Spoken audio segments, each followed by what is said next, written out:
Every generation dreams of building something that outlives it, something that carries its ambition long after the blueprints fade. In Kenya, that dream has taken two different shapes. One began on the red, rolling plains of Machakos, where a digital vision started as a sketch on a government desk. The other grew quietly on once sleepy farmland in Ruiru, where private visionaries imagined a city designed from scratch, clean, organized, and global. Today, those dreams stand as living blueprints for Kenya's future. Konza Technopolis, the digital Silicon Savannah, and Tatu City, the master-planned urban ecosystem rewriting Nairobi's growth story. This isn't just a tour. It's a journey into two ideas, two experiments, both working to answer a single question. What does the future of a truly smart African city look like? And as you watch these streets, these buildings, and these evolving skylines, I want you to imagine the Kenya our children will grow up in. Will it be the clean, structured innovation corridor Konza promises, or the vibrant, self-sustaining mixed-use city Tatu has already begun to become? Maybe, just maybe, it's both. Let's go inside Konza and Tatu City and discover the future being built in real time.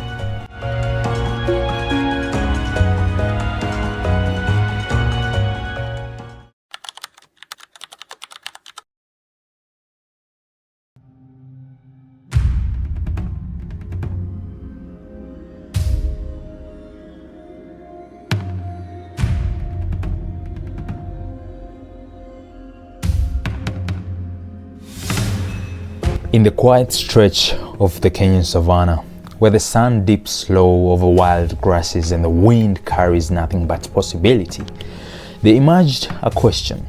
What if a city could be born not from the leftovers of old growth, but from the blueprint of tomorrow? Welcome to Konza Technopolis, not just a development site, but a bold experiment in what Africa's future can look like. In this story, we are about to travel from the dust of potential to the towers of innovation, from the blueprint of vision to the pulse of ambition, from what exists today to what might arise in our hands. Prepare to see how Kenya is rewriting its urban narrative, crafting a new city that claims its place not in the margins, but at the center of a global tech ecosystem.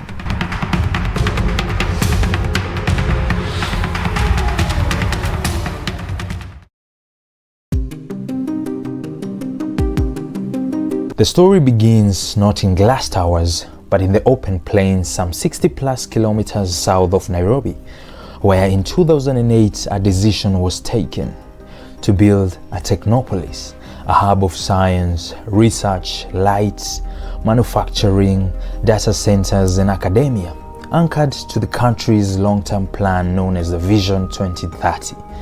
Here, on roughly 5,000 acres, the vision is to create Africa's Silicon Savannah, a place where ideas are born, capital flows, and people live, work, learn, and invent in a 21st century city framework. The master plan emphasizes sustainability like green corridors, smart power, water recycling, high-speed connectivity, a special economic zone to attract global investment, and they are all designed to leapfrog the limitations of older cities. But a vision lives only if it finds traction, and traction requires infrastructure, policy, and belief.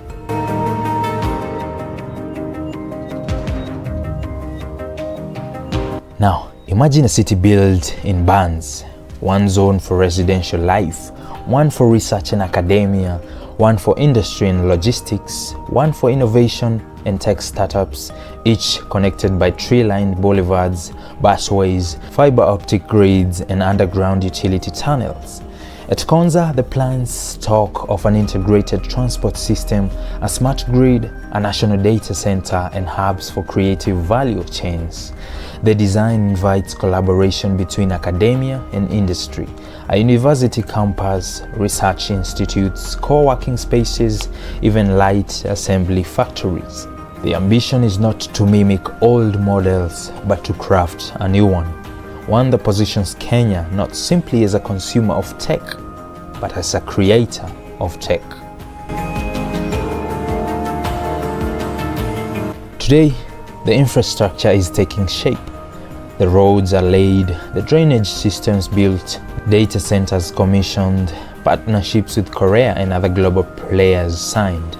For instance, in 2024, Kenya signed a $284 million financing agreement with South Korea for a digital media city at Konza. The city is officially a special economic zone, offering incentives to creators and touting advanced infrastructure. And yet, the landscape remains a work in progress. Large tracts still stand undeveloped, buildings await vertical scale, and the resident population is still very small. On site, you will see the skeletons of what may yet to be, but you'll also feel the weight of what must still be done. For investors, innovators, governments, and visionaries, Konza offers more than real estate. It offers a stake in a future economy. With connectivity, incentives, and space, the city invites ICT farms, data hubs, BPOs, manufacturing, research, and creative industries. It gives Kenya a platform to leap ahead, not inch forward. The opportunity is both grand and urgent. The question is, will the promise align with delivery? No ambitious city escapes its trials. At Konza, the challenge is formidable, creating not just infrastructure, but a thriving ecosystem of human talent, entrepreneurship, innovation culture. Some critics ask if the pace is too slow, if the cost maybe is too high, if the focus remains too narrow. The concept of this city has been around since 2006. Building a city is not only bricks and mortar, but the intangible, like culture, networks, risk-taking, venture capital. And when the terrain is Kenyan savanna and the global benchmark is Silicon Valley, the expectations are enormous. But here's where the story lifts. Because Konza isn't waiting for tomorrow, it's building it. There are plans for a mandate to host 80% of public records and services in the National Data Center at Konza. There's a digital media hub that will support creative industries, partnerships with Korea to build an electronics manufacturing support center. There is a sustainable city vision where people can live near work, reduce commutes, use green power, and tap into a global knowledge economy. If reality matches ambition, then Konza will not just be a city in Kenya, it will be a statement for Africa.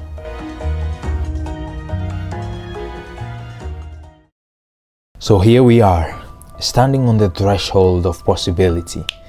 The foundations are laid, the ideas drafted, the partnerships signed. But the heavy lifting, the activation of life, of culture, of entrepreneurship still awaits.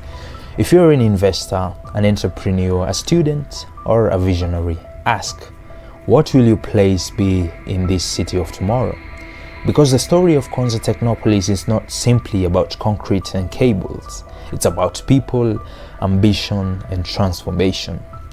Africa does not need to follow the blueprint of others. It can create its own.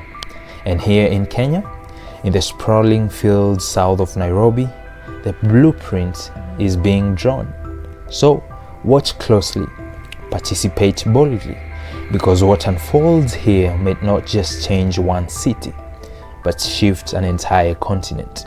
This is Konza Technopolis, the future in motion.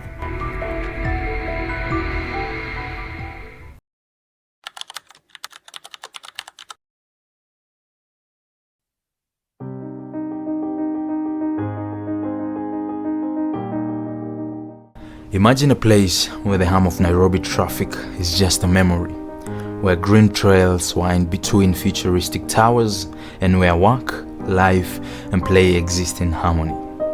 Welcome to Tatu City, Kenya's bold vision of tomorrow, rising just beyond the city limits. This is the story of ambition, innovation, and the promise of a new urban era. Before the cranes and concrete, this land was the Tatu estate, a Belgian-owned coffee and rubber farm under Sokfinaf. As Nairobi's growth began to strain its limits, the idea was born. What if a new city could be designed from the ground up, efficient, sustainable, and purpose-driven? In 2008, Rendezvous, one of Africa's largest urban developers, acquired this land, transforming 2,500 acres of farmland into a vision of the future, a city within a city. Today, Tatu City spans over 5,000 acres, planned to host homes, industries, schools, hospitals, green spaces, and entertainment all in one ecosystem. Its mission? To decongest Nairobi and give Kenyans a chance to live, work, and thrive in a place built with intent.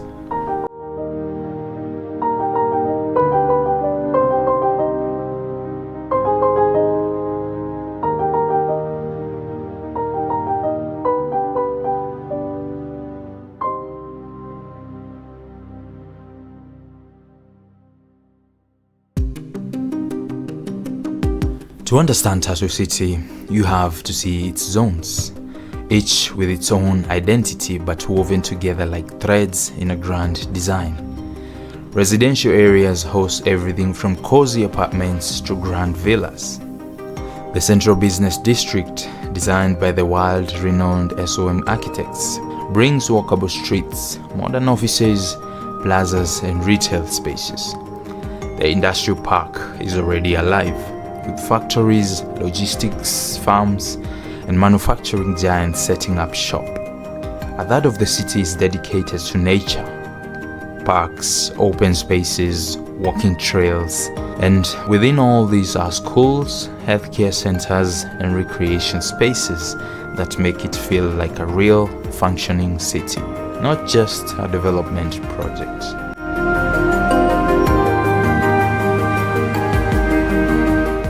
What sets Tatu apart is its autonomy. It provides its own infrastructure, power, water, security, and even its own urban planning code. It's also a special economic zone, offering tax incentives and simplified processes for investors, a model meant to attract global and local business alike. But what really counts is what's happening on the ground.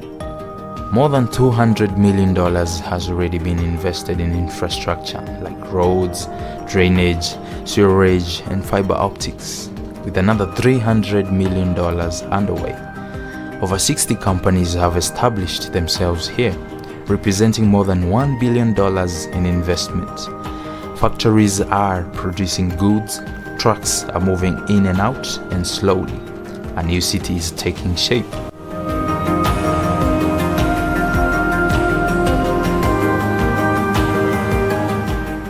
Schools like Nova Pioneer and Crawford International are already open, giving children a chance to study in a world-class environment just minutes from home. Residential estates like Kijani Ridge, Unity Homes, and Karibu Homes have begun to fill with residents, people who wanted something cleaner, calmer, and more organized than what Nairobi currently offers. Even early residents say the difference is clear. The streets are cleaner, systems more predictable, and the quality of life higher.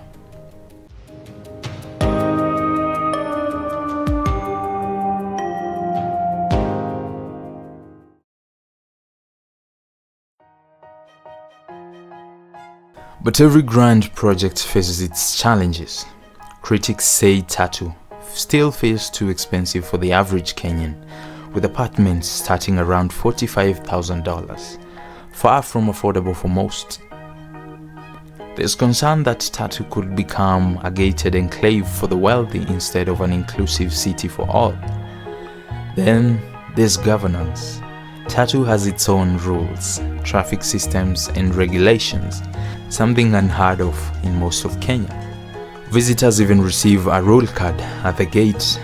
It's efficient, yes, but it raises questions about accountability and fairness. Add that to the years of legal battles and ownership disputes in its early stages, and you realize this city's story has been anything but smooth. Yet, despite the storms, the vision stands strong.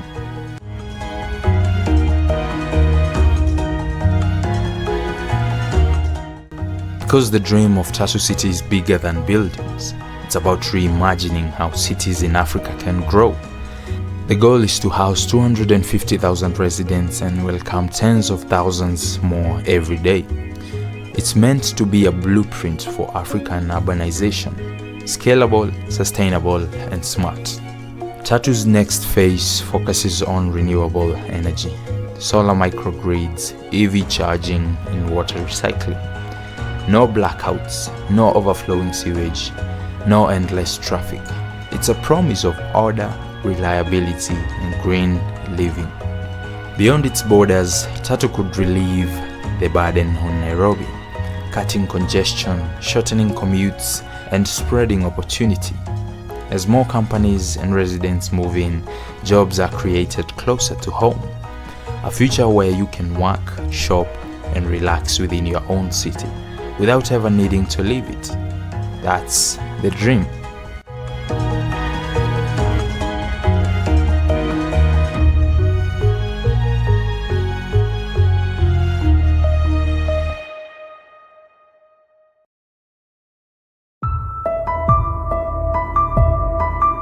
Tatu is still writing its story. The choices made today by developers, investors, and citizens will determine whether it becomes a city for the few or a home for the many. It's a test of innovation, inclusivity, and governance. But one thing is certain: Tatu City has already changed the conversation. It has shown that with vision and commitment, Africa can design cities that don't just react to population growth, they anticipate it. So, as you watch those cranes standing against the Kiambu skyline, remember, this is more than construction. It's history in motion. From farmland to a futuristic metropolis, from coffee rolls to boulevards, this is Kenya's answer to the future. Built not in some distant land, but right here. Tatu City is not perfect, but it's a symbol of possibility, a statement that Africa can dream and deliver. So stand at this moment and witness a new chapter unfold. This is Tatu City, the future rising.